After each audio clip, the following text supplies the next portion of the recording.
जय माता दी। प्रिय भक्तों, आप सभी का हमारे चैनल मन की शांति में बहुत बहुत स्वागत है। आज 4 दिसंबर है और मार्गशीर्ष पूर्णिमा का दिन है। मार्गशीर्ष मास की पावन पूर्णिमा का दिन भगवान श्री विष्णु के सत्य स्वरूप भगवान सत्यनारायण की आराधना के लिए अत्यंत शुभ माना गया है। इस दिव्य तिथि पर की गई पूजा व्रत न सिर्फ मनोकामनाओं की पूर्ति करती है और समृद्धि का आशीर्वाद भी प्रदान करती है। इस पवित्र कथा में भगवान विष्णु स्वयं भक्तों को सत्य और आस्था का महत्व समझाते हैं कि जीवन में सत्य का मार्ग अपनाने से हर कठिनाई सरल हो जाती है और ईश्वर का कृपाश्रय सदैव बना रहता है। आइए हम सब मिलकर श्रद्धा और विश्वास के साथ भगवान सत्यनारायण की व्रत कथा का श्रवण करते हैं। सत्यनारायण व्रत कथा का पहला अध्याय। एक समय की बात है, नैशिरण्य तीर्थ में शौनकादि 88,000 ऋषियों ने श्री सूत जी से पूछा, हे प्रभु, इस कलयुग में वेद विद्या रहित मनुष्यों को प्रभु भक्ति किस प्रकार मिल सकती है तथा उनका उद्धार कैसे होगा। हे मुनि श्रेष्ठ, कोई ऐसा तप बताइए जिससे थोड़े समय में ही पुण्य मिले और मनवांछित फल भी मिल जाए। इस प्रकार की कथा सुनने की हम इच्छा रखते हैं। सर्व शास्त्रों के ज्ञाता सूत जी बोले, हे वैष्णवों में पूज्य, आप सभी ने प्राणियों के हित की बात पूछी है, इसलिए मैं एक ऐसे श्रेष्ठ व्रत को आप लोगों को बताऊंगा जिसे नारद जी ने लक्ष्मी नारायण से पूछा था और लक्ष्मीपति ने मुनि श्रेष्ठ नारद जी से कहा था। आप सब इसे ध्यान से सुनिए। एक समय की बात है, योगी राज नारद जी दूसरों के हित की इच्छा के लिए अनेकों लोकों में घूमते हुए मृत्यु लोक में आ पहुँचे।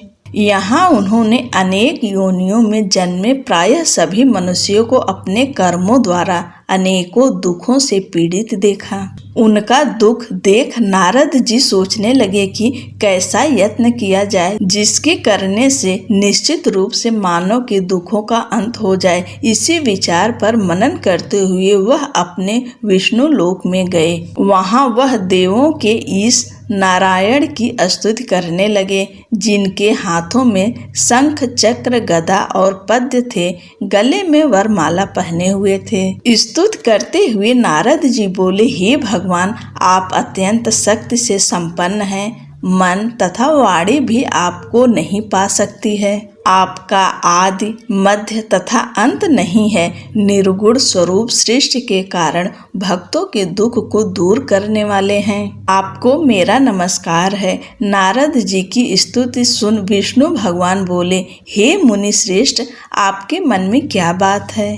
आप किस काम के लिए पधारे हैं, उसे निसंकोच कहिए। इस पर नारद मुनि बोले कि मृत्यु लोक में अनेक योनियों में जन्मे मनुष्य अपने कर्मों के द्वारा अनेकों दुख से दुखी हो रहे हैं। हे नाथ, आप मुझ पर दया रखते हैं तो बताइए कि वो मनुष्य थोड़े प्रयास से ही अपने दुखों से कैसे छुटकारा पा सकते हैं। श्री हरि बोले, हे नारद, मनुष्यों की भलाई के लिए तुमने बहुत अच्छी बात पूछी है। जिसके करने से मनुष्य मोह से छूट जाता है, वह बात मैं कहता हूँ, उसे सुनो। स्वर्ग लोक व मृत्यु लोक दोनों में एक दुर्लभ उत्तम व्रत है जो पुण्य देने वाला है। आज प्रेमवश होकर मैं उसे तुमसे कहता हूँ। श्री सत्यनारायण भगवान का यह व्रत अच्छी तरह विधान पूर्वक करके मनुष्य तुरंत ही यहाँ सुख भोग कर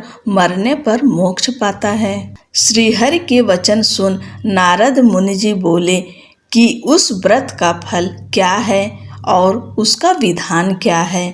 यह व्रत किसने किया था, इस व्रत को किस दिन करना चाहिए, सभी कुछ विस्तार से बताएं। नारद की बात सुनकर भगवान श्री हरि बोले, दुख व शोक को दूर करने वाला, यह सभी स्थानों पर विजय दिलाने वाला है। मानव को भक्ति व श्रद्धा के साथ शाम को श्री सत्यनारायण की पूजा धर्म परायण होकर ब्राह्मणों व बंधुओं के साथ करनी चाहिए। भक्ति भाव से ही नैवेद्य केले का फल, घी, दूध और गेहूं का आटा सवाया लें। गेहूं के स्थान पर साठी का आटा, शक्कर तथा गुड़ लेकर वह सभी भक्षण योग्य पदार्थों को मिलाकर भगवान को भोग लगाएं। ब्राह्मणों सहित बंधु बांधवों को भी भोजन कराएं, उसके बाद स्वयं भोजन करें। भजन कीर्तन के साथ भगवान की भक्ति में लीन हो जाएं। इस तरह से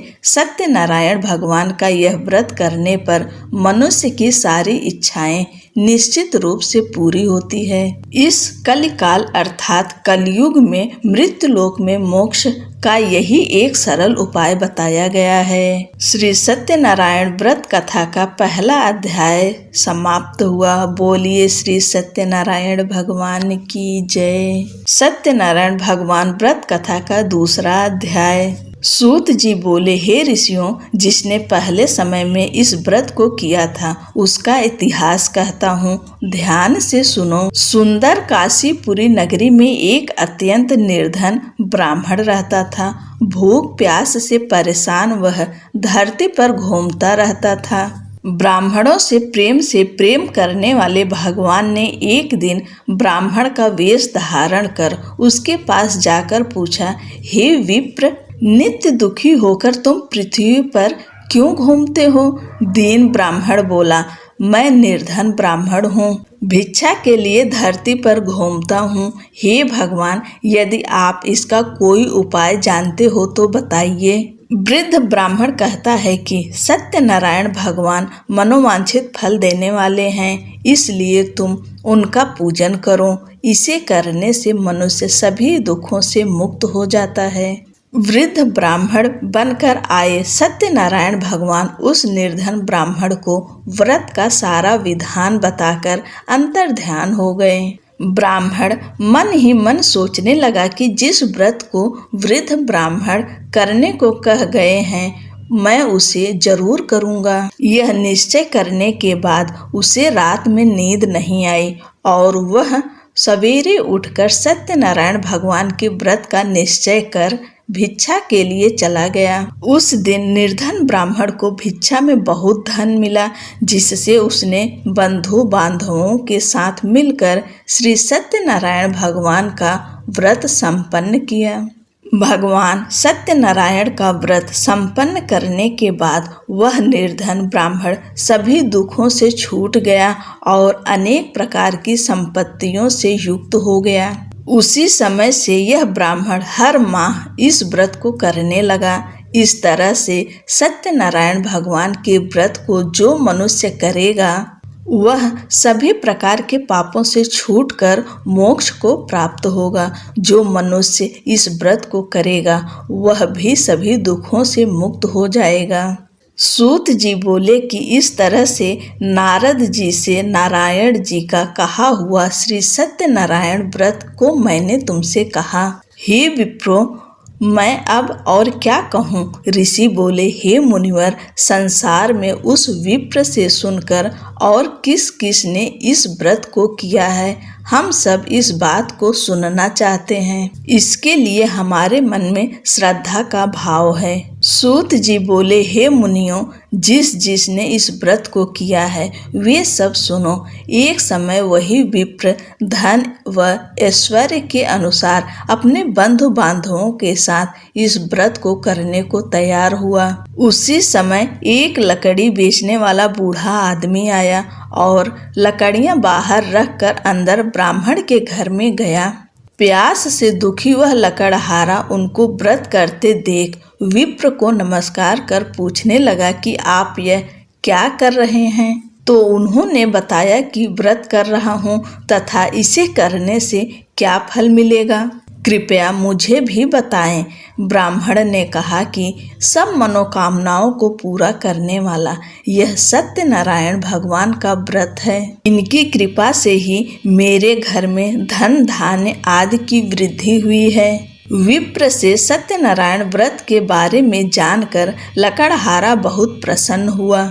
चरणामृत लेकर वह प्रसाद खाने के बाद वह अपने घर गया। लकड़हारे ने अपने मन में संकल्प किया कि आज लकड़ी बेचने से जो धन मिलेगा उसी से श्री सत्यनारायण भगवान का उत्तम व्रत करूंगा। मन में इस विचार को ले बूढ़ा आदमी सिर पर लकड़ियां रख उस नगर में बेचने गया जहां धनी लोग ज्यादा रहते थे। उस नगर में उसे अपनी लकड़ियों का दाम पहले से 4 गुना अधिक मिलता है। बूढ़ा प्रसन्नता के साथ दाम लेके केले, शक्कर, घी, दूध, दही और गेहूं का आटा ले और सत्यनारायण भगवान के व्रत की अन्य सामग्रियां लेकर अपने घर गया। वहां उसने अपने बंधु बांधवों को बुलाकर विधि विधान से सत्यनारायण भगवान का पूजन और व्रत किया। इस व्रत के प्रभाव से वह बूढ़ा लकड़हारा धन, पुत्र आदि से युक्त होकर संसार के समस्त सुख भोग अंतकाल में वैकुंठ धाम चला गया। श्री सत्यनारायण व्रत कथा का दूसरा अध्याय संपूर्ण हुआ। बोलिए श्री सत्यनारायण भगवान की जय। सत्यनारायण भगवान व्रत कथा का तीसरा अध्याय। सूत जी बोले, हे श्रेष्ठ मुनियों, अब आगे की कथा कहता हूँ। पहले समय में उल्का मुख नाम का एक बुद्धिमान राजा था। वह सत्य वक्ता और जितेंद्रिय था। प्रतिदिन देव स्थानों पर जाता और निर्धनों को धन देकर उनके कष्ट दूर करता था। उसकी पत्नी कमल के समान मुख वाली तथा सती साध्वी थी। भद्रशिला नदी के तट पर उन दोनों ने श्री सत्यनारायण भगवान का व्रत किया। उसी समय साधु नाम का एक वैश्य आया। उसके पास व्यापार करने के लिए बहुत सा धन भी था। राजा को व्रत करते देखकर विनय के साथ पूछने लगा, हे राजन, भक्ति भाव से पूर्ण होकर आप यह क्या कर रहे हैं? मैं सुनने की इच्छा रखता हूँ, तो आप मुझे बताएं। राजा बोला, हे साधु, अपने बंधु बांधवों के साथ पुत्रादि की प्राप्ति के लिए यह महाशक्तिमान श्री सत्यनारायण भगवान का व्रत व पूजन कर रहा हूँ। राजा के ऐसे वचन सुनकर साधु आदर से बोला, हे राजन, मुझे इस व्रत का सारा विधान कहिए। आपके कथानुसार मैं भी इस व्रत को करूँगा।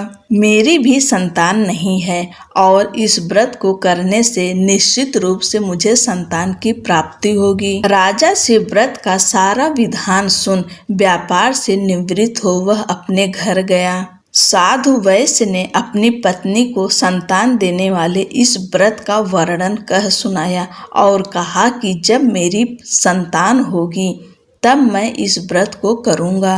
साधु ने इस तरह के वचन अपनी पत्नी लीलावती से कहे। एक दिन लीलावती पति के साथ आनंदित हो सांसारिक धर्म में प्रवृत्ति होकर सत्यनारायण भगवान की कृपा से गर्भवती हो गई। 10वें महीने में उसे गर्भ से एक सुंदर कन्या ने जन्म लिया। दिनों दिन वह ऐसे बढ़ने लगी जैसे कि शुक्ल पक्ष का चंद्रमा बढ़ता है। माता पिता ने अपनी कन्या का नाम कलावती रखा।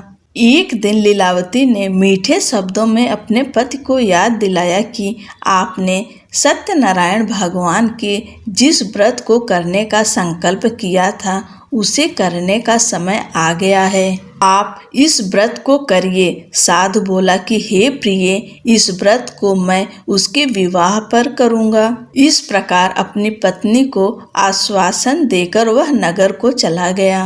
कलावती पिता के घर में रह वृद्धि को प्राप्त हो गई। साधु ने एक बार नगर में अपनी कन्या को सखियों के साथ देखा तो तुरंत ही दूत को बुलाया और कहा कि मेरी कन्या के योग्य वर देख कर आओ।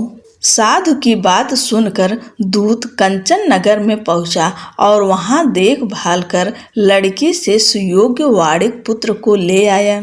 सुयोग्य लड़के को देख साधु ने बंधु बांधवों को बुलाकर अपनी पुत्री का विवाह कर दिया। लेकिन दुर्भाग्य की बात ये कि साधु ने अभी भी श्री सत्यनारायण भगवान का व्रत नहीं किया। इस पर श्री भगवान क्रोधित हो गए और श्राप दिया कि साधु को अत्यधिक दुख मिले। अपने कार्य में कुशल साधु बनिया जमाई को लेकर समुद्र के पास स्थित होकर रत्नासारपुर नगर में गया। वहां जाकर दामाद ससुर दोनों मिलकर चंद्रकेतु राजा के नगर में व्यापार करने लगे। एक दिन भगवान सत्यनारायण की माया से एक चोर राजा का धन चुराकर भाग रहा था। उसने राजा के सिपाहियों को अपना पीछा करते देख चुराया हुआ धन वहां रख दिया जहां साधु अपने जमाई के साथ ठहरा हुआ था। राजा के सिपाहियों ने साधु वैश्य के पास राजा का धन पड़ा देखा तो वह ससुर जमाई दोनों को बांधकर प्रसन्नता से राजा के पास ले गए और कहा कि उन दोनों चोरों को हम पकड़ लाएं, आप आगे की कार्यवाही की आज्ञा दें। राजा की आज्ञा से उन दोनों को कठिन कारावास में डाल दिया गया और उनका सारा धन भी उनसे छीन लिया गया। श्री सत्यनारायण भगवान के श्राप से साधु की पत्नी भी बहुत दुखी हुई। घर में जो धन रखा था उसे चोर चुरा ले गए। शारीरिक तथा मानसिक पीड़ा व भूख प्यास से अति दुखी हो अन्न की चिंता में कलावती ने ब्राह्मण के घर गई। वहां उसने श्री सत्यनारायण भगवान व्रत होते देख फिर कथा भी सुनी। वह प्रसाद ग्रहण कर वह रात को घर वापस आई। माता ने कलावती से पूछा कि हे पुत्री, अब तक तुम कहाँ थी, तेरे मन में क्या है? कलावती ने अपने माता से कहा, हे माता, मैंने एक ब्राह्मण के घर में श्री सत्यनारायण भगवान का व्रत देखा है। कन्या के ऐसे वचन सुन लीलावती भगवान के पूजन की तैयारी करने लगी। लीलावती ने परिवार व बंधुओं सहित सत्यनारायण भगवान का पूजन किया और उनसे वर मांगा कि मेरे पति तथा जमाई शीघ्र घर आ जाएं। साथ ही यह भी प्रार्थना की हम सबका अपराध क्षमा करें। श्री सत्यनारायण भगवान इस व्रत से संतुष्ट हो गए और राजा चंद्रकेतु को सपने में दर्शन दे कहा कि हे राजन, तुम उन दोनों वैश्यों को छोड़ दो और तुमने उनका जो धन लिया है उसे वापस कर दो। अगर ऐसा नहीं किया तो मैं तुम्हारा धन, राज्य व संतान सभी को नष्ट कर दूंगा। राजा को यह सब कहकर वह अंतर्ध्यान हो गए। प्रातः काल सभा में राजा ने अपना सपना सुनाया। फिर बोले कि बड़े पुत्रों को कैद से मुक्त कर सभा में लाओ। दोनों ने आते ही राजा को प्रणाम किया। राजा मीठी वाणी में बोला, हे महानुभावों, भाग्यवश ऐसा कठिन दुख तुम्हें प्राप्त हुआ है, लेकिन अब तुम्हें कोई भय नहीं है। ऐसा कह राजा ने उन दोनों को नए वस्त्राभूषण भी पहनाए और जितना धन उनका लिया था उससे दुगुना धन वापस कर दिया। दोनों वैश्य अपने घर को चल दिए। श्री सत्यनारायण व्रत कथा का तीसरा अध्याय संपूर्ण हुआ। बोलिए श्री सत्यनारायण भगवान की जय। सत्यनारायण भगवान व्रत कथा का चौथा अध्याय। सूत जी बोले, वैश्य ने मंगलाचार कर अपनी यात्रा आरंभ की और अपने नगर की ओर चल दिए। उनके थोड़ी दूर जाने पर एक दंडी वेशधारी श्री सत्यनारायण ने उनसे पूछा, हे साधु, तेरी नाव में क्या है? अभिवाड़ी वड़िक हंसता हुआ बोला, हे दंडी, आप क्यों पूछते हो? क्या धन लेने की इच्छा है? मेरी नाव में तो बेल व पत्ते भरे हुए हैं। वैश्य के कठोर वचन सुन भगवान बोले, तुम्हारा वचन सत्य हो। दंडी ऐसे वचन कह वहां से दूर चले गए। कुछ दूर जाकर समुद्र के किनारे बैठ गए। दंडी के जाने के बाद साधु वैश्य ने नित्य क्रिया के पश्चात नाव को ऊंची उठते देखकर अचंभा माना और नाव में बेल पत्ते आदि देख वह मूर्छित हो जमीन पर गिर पड़ा। मूर्छा खुलने पर वह अत्यंत शोक में डूब गया तथा उसका दामाद बोला कि आप शोक ना मनाएं, यह दंडी का शाप है, इसलिए हमें उनकी शरण में जाना चाहिए, तभी हमारी मनोकामना पूरी होगी। दामाद की बात सुनकर वह दंडी के पास पहुंचा और अत्यंत भक्ति भाव नमस्कार करके बोला, मैंने आपसे जो असत्य वचन कहे थे उनके लिए मुझे क्षमा करें। ऐसा कहकर महान शोकातुर हो रोने लगा। तब दंडी भगवान बोले, हे वणिक पुत्र, मेरी आज्ञा से बार बार तुम्हें दुख प्राप्त हुआ है। तू मेरी पूजा से विमुख हुआ। साधु बोला, हे भगवान, आपकी माया से ब्रह्मा आदि देवता भी आपके रूप को नहीं जानते, तब मैं अज्ञानी कैसे जान सकता हूँ। आप प्रसन्न होइए, अब मैं सामर्थ्य के अनुसार आपकी पूजा करूँगा। मेरी रक्षा करो और पहले के समान नौका में धन भर दो। साधु वैश्य के भक्ति पूर्वक वचन सुनकर भगवान प्रसन्न हो गए और उसकी इच्छा अनुसार वरदान देकर अंतर्ध्यान हो गए। ससुर जमाई जब नाव पर आए तो नाव धन से भरी हुई थी। फिर वहीं अपने अन्य साथियों के साथ सत्यनारायण भगवान का पूजन कर अपने नगर को चल दिए। जब नगर के नजदीक पहुँचे तो दूत को घर पर खबर करने के लिए भेज दिया। दूत साधु की पत्नी को प्रणाम कर कहता है कि मालिक अपने दामाद सहित नगर के निकट आ गए हैं। दूत की बात सुन साधु की पत्नी लीलावती ने बड़े हर्ष के साथ सत्यनारायण भगवान का पूजन कर अपनी पुत्री कलावती से कहा कि मैं अपने पति के दर्शन को जाती हूँ। तू कार्य पूर्ण कर शीघ्र आ जा। माता के ऐसे वचन सुन कलावती जल्दी से प्रसाद छोड़ अपने पति के पास चली गई। प्रसाद की अवज्ञा के कारण श्री सत्यनारायण भगवान रुष्ट हो गए और नाव सहित उसके पति को पानी में डुबो दिया। कलावती अपने पति को वहां न पाकर रोती हुई जमीन पर गिर गई। नौका को डूबा हुआ देख वह कन्या को रोता देख साधु दुखी होकर बोला, हे प्रभु, मुझसे तथा मेरे परिवार से जो भूल हुई है उसे क्षमा करें। साधु के दीन वचन सुनकर श्री सत्यनारायण भगवान प्रसन्न हो गए और आकाशवाणी हुई, हे साधु, तेरी कन्या मेरे प्रसाद को छोड़कर आई है, इसलिए उसका पति अदृश्य हो गया है। यदि वह घर जाकर प्रसाद खाकर लौटती है तो इसे इसका पति अवश्य मिलेगा। ऐसी आकाशवाणी सुन कलावती घर पहुंचकर प्रसाद खाती है और फिर आकर अपने पति के दर्शन करती है। उसके बाद साधु अपने बंधु बांधवों सहित श्री सत्यनारायण भगवान का विधि विधान से पूजा करता है। इस लोक का सुख भोग कर अंत में स्वर्ग को जाता है। श्री सत्यनारायण व्रत कथा का चौथा अध्याय संपूर्ण हुआ। बोलिए श्री सत्यनारायण भगवान की जय। सत्यनारायण भगवान व्रत की कथा का 5वां अध्याय। सूत जी बोले, हे ऋषियों, मैं और भी एक कथा सुनाता हूँ, उसे भी ध्यान पूर्वक सुनो। प्रजा पालन में लीन तुंगध्वज नाम का एक राजा था। उसने भी भगवान का प्रसाद त्याग कर बहुत ही दुख सहन किया। एक बार वन में जाकर वन्य पशुओं को मारकर वह बड़ के पेड़ के नीचे आ गया। वहां उसने ग्वालों को भक्ति भाव से अपने बंधुओं सहित सत्यनारायण भगवान का पूजन करते देखा। अभिमानवश राजा ने उन्हें देखकर भी पूजा स्थान में नहीं गया और ना ही उसने भगवान को नमस्कार किया। ग्वालों ने राजा को प्रसाद दिया, लेकिन उसने वह प्रसाद नहीं खाया और प्रसाद को वहीं छोड़ अपने नगर को चला गया।